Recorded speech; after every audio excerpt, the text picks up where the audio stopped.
Om Swastiastu.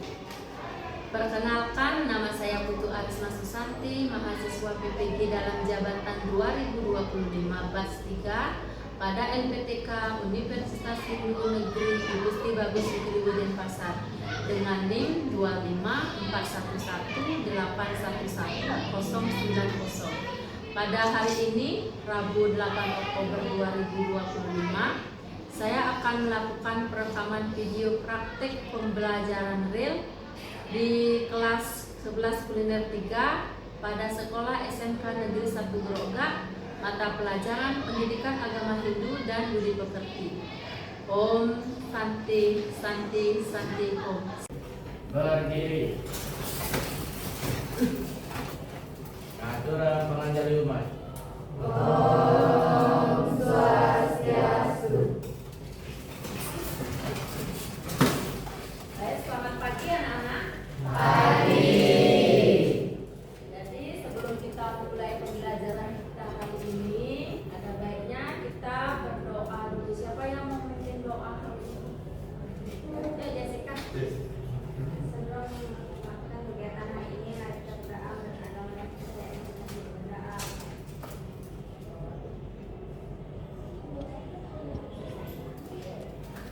Gimana kabarnya hari ini? Baik. Baik ya, luar biasa ya. Semoga kita semua diberikan kesehatan sehingga bisa mengikuti kegiatan pembelajaran sampai nanti pulang sekolah. Jadi sebelum ibu ke materi, ada baiknya dulu kita lihat samping kanan kiri apakah ada sampah atau masih ada buku-buku atau kertas yang berserakan, bisa diambil dulu biar kelasnya bersih. Udah, tapi ya aman ya. Nah, ibu absen dulu. Ada yang nggak hadir hari ini? Ada. Gede Agus Pandiri Jaya, Gede Erik, Gede Dika Yogi Pratama. Oke, biar kegiatan proses pembelajaran kita tidak terganggu, untuk HP-nya silakan ditaruh. Nah, ditaruh nanti akan ada sesi kita memakai HP. Silakan ditaruh di sini. Sudah? Siapa ya? Oke, sebelum dimulai ke materi, apakah masih ada yang ingat kesepakatan yang sudah kita buat di awal pertemuan kita? Salah satunya apa? Ya? Menggunakan HP saat diizinkan. Menggunakan HP saat diizinkan. Lagi Mengumpulkan tugas tepat waktu. mengumpulkan tugas tepat waktu, Datang ke kelas tepat waktu. datang ke kelas tepat waktu. Lagi satu, Tertib mengikuti pembelajaran dulu. tertib atau taat mengikuti sebuah proses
Nanti dalam mempelajari pelajaran hari ini diharapkan kalian bisa mengapresiasikan atau mengimplementasikan kegiatan pembelajaran hari ini di rumah, di keluarga kalian masing-masing.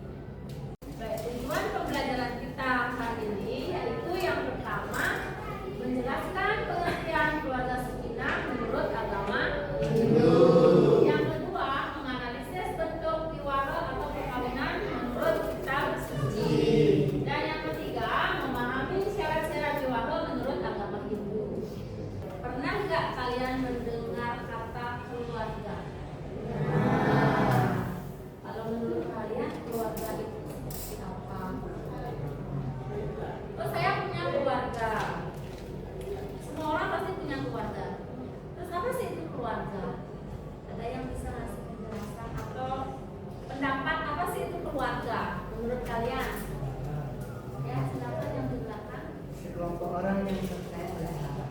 Ya, sekelompok orang yang terikat dengan darah atau ada ikatan darah. Nah, lagi. Jadi keluarga itu adalah sekelompok orang yang memiliki hubungan ikatan darah yang terdiri dari ada bapak, ibu, anak, dan anak. Jadi itu disebut dengan keluarga inti. Jadi itu keluarga inti. Kalian punya keluarga nggak? Punya. Nah, keluarga gimana hubungannya dengan keluarga di rumah? Baik. Apakah kadang sering melawan? Sering membohongi orang tua, misalkan membohongi keluarga, misalkan ada tugas, ada tugas. Itu materi kita yang sekarang yaitu tentang keluarga sakinah dalam agama Hindu. Sebelum Ibu lanjut ke materi, Ibu akan membagi kalian menjadi beberapa kelompok. Dalam satu kelompok itu terdiri dari 4 orang. Untuk kelompok satunya, Gede Agus Pandewijaya, Ida Ayu Ketut Indah Suryani, Iwayan Widi Suwadnyane, Kadek Dea Apriliani.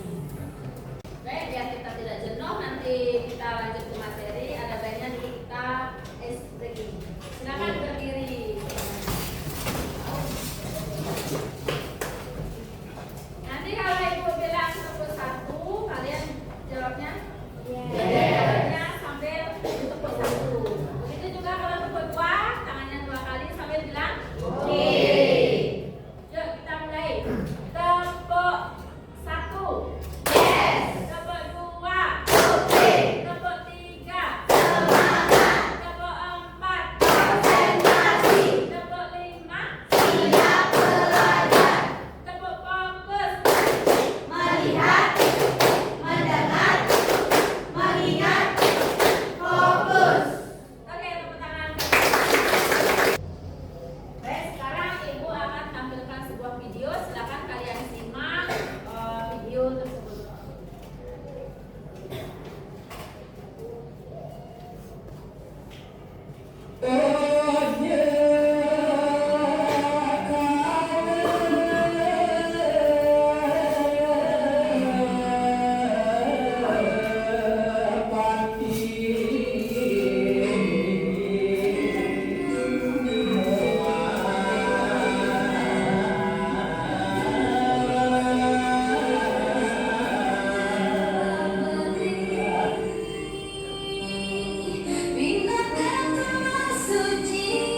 semuanya terpenuhi, tidak ada kekurangan satu apapun. Jadi keluarga sakinah itu intinya adalah keluarga yang bahagia lahir dan batin. Bisa dipahami? Nah, yang selanjutnya yaitu tentang bentuk keluarga atau bentuk perkawinan menurut kitab suci. Dalam Manawa Dharma Sastra bab 3 sloka 21 sampai 34 disebutkan ada 8 bentuk perkawinan, yaitu yang dari 8 itu yang keempatnya itu dianggap suci dan keempatnya lagi itu dianggap tidak suci, hanya mementingkan ego dan nafsu. Itu bisa dipahami ya. Jadi ada 8 bentuk perkawinan di agama Hindu, di mana keempatnya itu berdasarkan dianggap suci, yang lagi keempatnya itu dianggap hanya mementingkan hawa nafsu. Apakah ada pertanyaan? Saya belum. Ya, silakan Jessica. Saya kan punya tetangga SMP nikah, terus umurnya belum 18 tahun, sama. Jadi ini ada pertanyaan dari Jessica, bagus sekali pertanyaannya. Jadi Jessica ini katanya punya tetangga, tetangganya itu masih sekolah, masih SMP. Jadi umurnya belum 18 tahun. Mungkin nikahnya itu karena kecelakaan mungkin ya. Apakah itu dikatakan sah? Kalau menurut kalian gimana? Sah nggak itu? Ada yang mau menanggapi? Ya? Nggak sah, Bu. Nggak sah. Kenapa kok dikatakan nggak sah? Karena belum umur 18 tahun. Belum umur 18 tahun. Ada lagi yang lain menanggapi? Kan udah diakonan. Udah diakonan. Sekarang Ibu balik nanya lagi ke Jessica. Tetangganya itu pas melaksanakan pernikahan dia agamanya itu sama nggak? Sama agama nggak? Sama, Bu. Sama, agamanya sama. Berarti dia ini sudah masuk di syarat perkawinan menurut agama Hindu, agamanya sah. Terus satu lagi,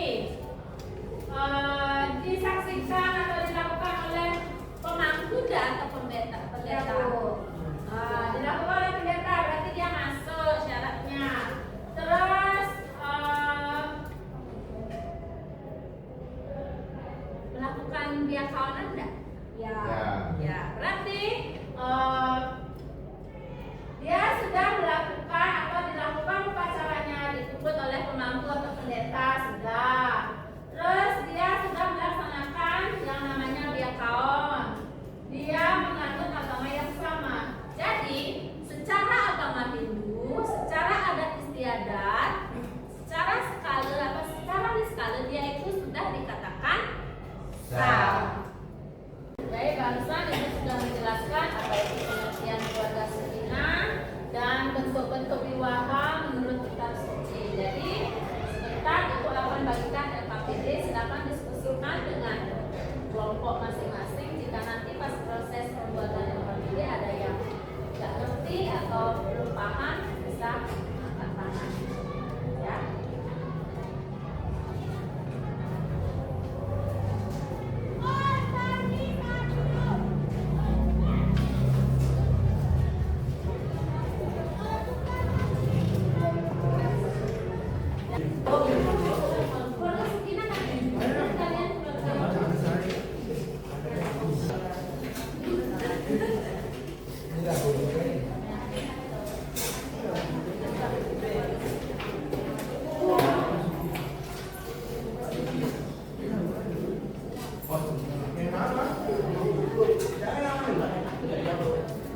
Pak.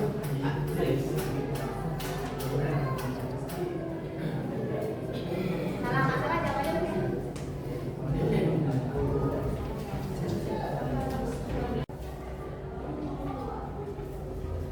Sudah selesai? Ya. Yang sudah selesai silakan presentasikan tugas kelompoknya. Kelompok siapa duluan? Kelompoknya Jessica ya? Ya, silakan. Dan dari situ aja berdiri boleh. Berdiri.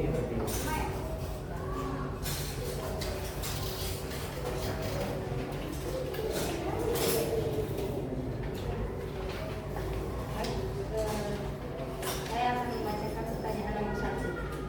Menurut kalian, keluarga yang sejahtera itu keluarga yang bagaimana?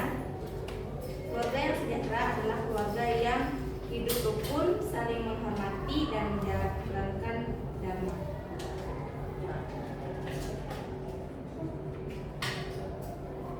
Carilah pengertian dari 8 bentuk perkawinan tersebut.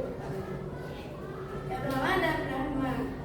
Bentuk perkawinan yang dilakukan dengan memberikan seorang wanita kepada seorang pria ahli Veda, pilihan orang tuanya, yang kemudian dinikahi di rumahnya sendiri.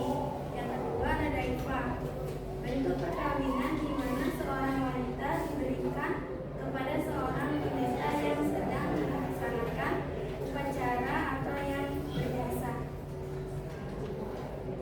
Yang ketiga, menurut kalian dari 8 bentuk perkawinan yang sudah dibagikan tadi, yang manakah yang masih diterapkan sekarang? Jawabannya, yang masih diterapkan sekarang adalah Brahma Viwaha. Nah, itu tadi penyampaian dari kelompoknya Jessica. Tepuk tangan untuk kelompoknya Jessica. Tepuk salut untuk kelompoknya Jessica. Tepuk salut. 1 jempol, 2 jempol, salut. Tepuk tangan. Oke, tadi sudah semua maju ke depan kelompoknya satu-satu. Sekarang ini seperti yang sudah kalian sampaikan tadi, bahwa bentuk wiwaha menurut kitab suci itu ada 8. Yang pertama, Brahma Wiwaha, Daiwa Wiwaha, Asa Wiwaha, Prajapatya Wiwaha.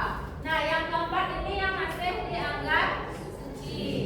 Nah, yang Asura, Gandharva, Raksasa, Paisaca itu dikatakan wiwahan yang bukan suci karena lebih mementingkan hawa nafsu. Ada lagi yang bertanya? Saya Bu, Ya. saya belum paham tentang contoh perkawinan Asura Wiwaha. Asura Wiwaha. Jadi bentuk perkawinan yang kelima. Ada yang tahu pengertian dari Asura Wiwaha? Silakan. Perkawinan dengan cara memberikan harta atau hadiah kepada pihak wanita.